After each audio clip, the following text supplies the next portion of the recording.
Hey, what's up guys, Benny here, and welcome to your absolutely no-nonsense guide to the best settings for Battlefield Redsec. I'm going to take you through everything in the exact order that you need to change things so it's as easy for you as possible. And if you do find it helpful, please take a second and hit the subscribe button for more Battlefield Redsec content.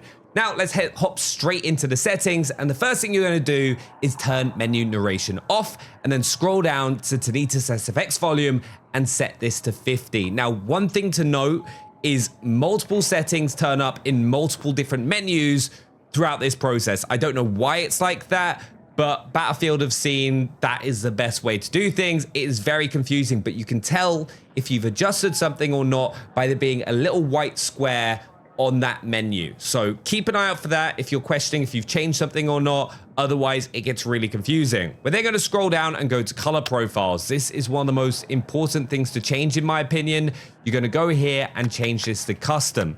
Now, what you're then going to do is select the color that you can see and drag this little wheel into the top right-hand corner.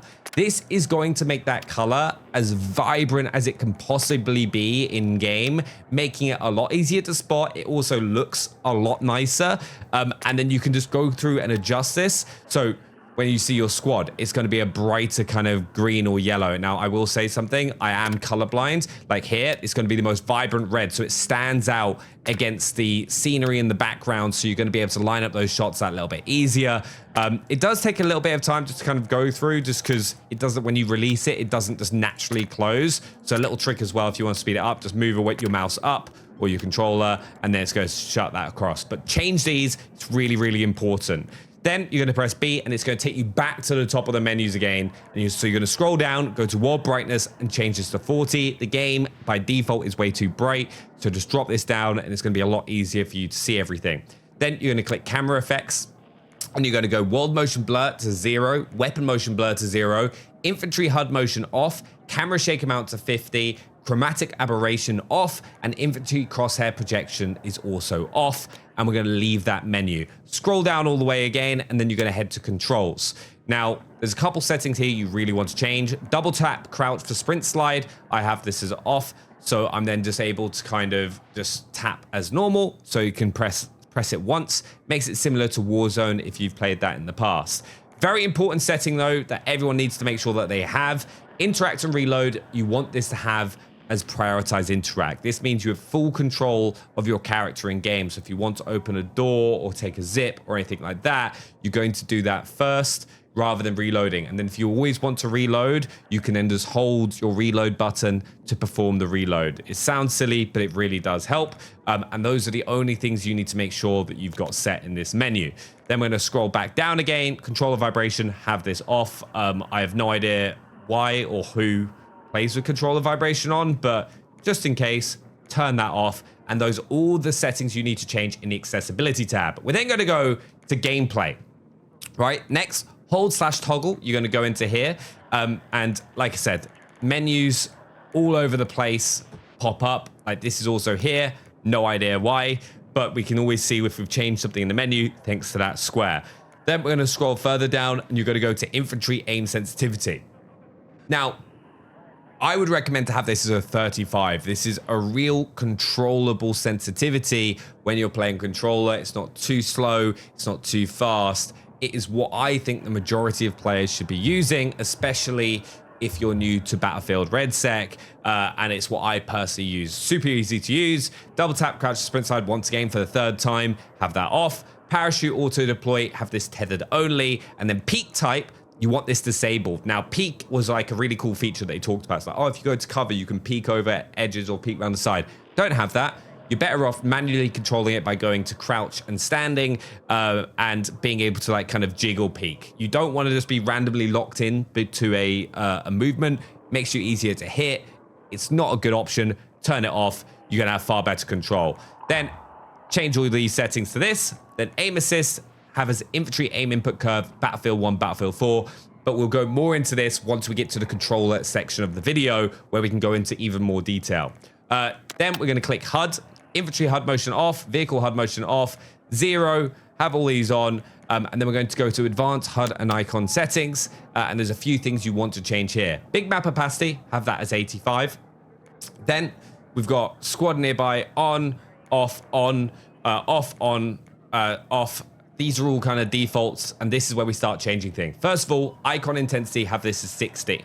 Then it's 100, 80, 40, 20 for objective icons.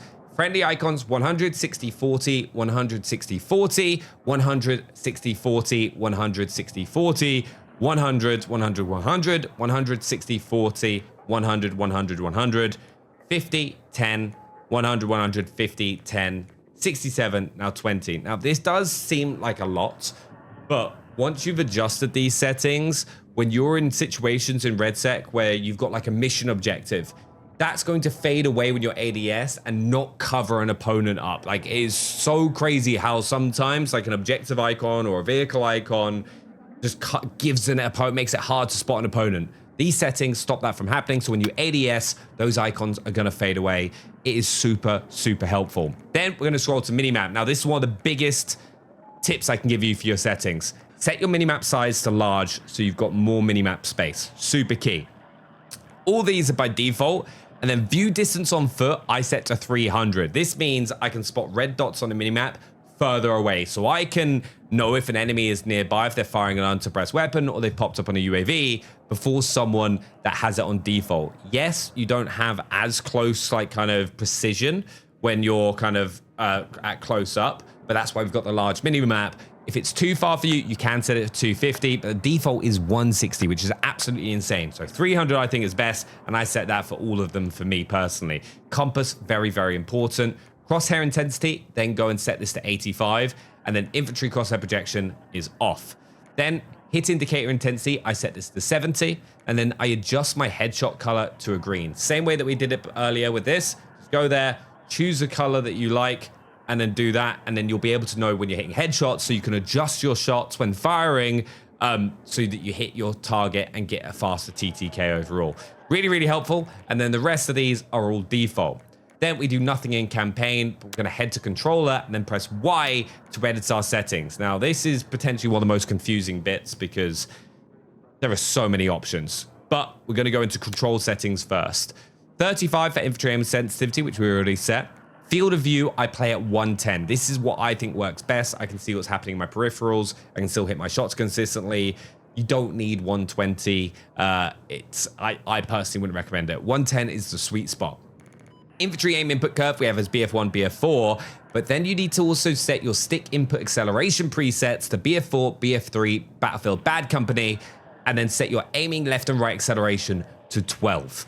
Okay, that is really, really important. It makes the game feel a lot smoother overall. Then we go double tap crouch for sprint side once again for like the 4th time. Have that as off. Zoom, I have as my left bumper. Now, this all depends on the controller that you're using and whether you prefer using your bumpers or your triggers to ADS and throw your grenades. We'll get into an easy way to change all this in just a second, but keep that in mind. Infantry zoom aim sensitivity, turn this down to 86. This means when you ADS, your sensitivity is going to slow down so you can make those micro adjustments to hit your target nice and easily. And then the rest of these I have as default. Tethered only, prioritize interact, peak type disabled. All of these you've changed already. Now, we're going to back out and then we're going to go down here to control mapping. Now, there are so many little adjustments that you can make if you're using like a pro controller that has paddles. You can adjust things so you can do everything that you want to when and where. But there are a couple things that I personally change. First of all, I use my bumpers to ADS and shoot. So right here, for ping and grenades, just turn your left trigger, this will be down as LBRB. Just click it, press left trigger, and it will bind it and set it up correctly. Then you can scroll further down. Once again, always looking and checking everything's done. Crouch toggle, I have as my right stick. And then I have B as my kind of melee. So I adjust those. Once again, fire and zoom, right bumper, left bumper. All good. But one other thing that you really want to change, rangefinder zeroing if zoomed. Set this to the same button that you hold breath with. This means that when you're firing a sniper and you've got the rangefinder equipped, it will automatically zero, making it far easier for you to hit headshots. It is one of the biggest hacks in Battlefield Redsec, to be honest. So go ahead and do that, then back out. Then you can go through and adjust all your control settings to do the same thing to make sure that accelerate, brake are all the same controls to kind of give you consistency. But that's all you need to adjust on controller. Next, we're going to go to graphics. I'm going to give you my settings. I use performance preset custom, and these are my graphic settings. Now, I have like a really souped up PC, and this works for me. You don't necessarily have to use these. A lot of the time I would recommend lower depending on your PC setup, but this is kind of what I'm running. Then we've got world brightness at 40 and my advanced settings right here. Video reflex low latency is enabled. DLSS, if you're using NVIDIA card, absolutely unbelievable. Use it in Battlefield Redsec. I don't have this on in Warzone and things like that, but in Redsec, it works really, really well to give you the most amount of frames possible. Then, once again, you go through here, chromatic aberration off, vignette off, film grain off, and those are kind of the key graphic settings. Next, audio. Audio can be really difficult in Battlefield Redsec. Sometimes it can be difficult to hear enemies clearly, but I found this works best for me. Also, something else, big tip I always give, wear a headset. I use my HyperX Alpha 2 wirelesses. They are absolutely unbelievable. Recommend them. There is a link down in the description. But then we got music volume down to 0, commander volume to 70, soldier campaign volume to 80, but sound effect volume have this at 100. Now the important settings, set your sound system to 7.1 surround, so you get like a full 360-degree coverage where enemies are going to be coming from, then have it as default. People have been running war tapes. This really makes all the sound far too loud, including your teammates' footsteps. Default, easily the best option.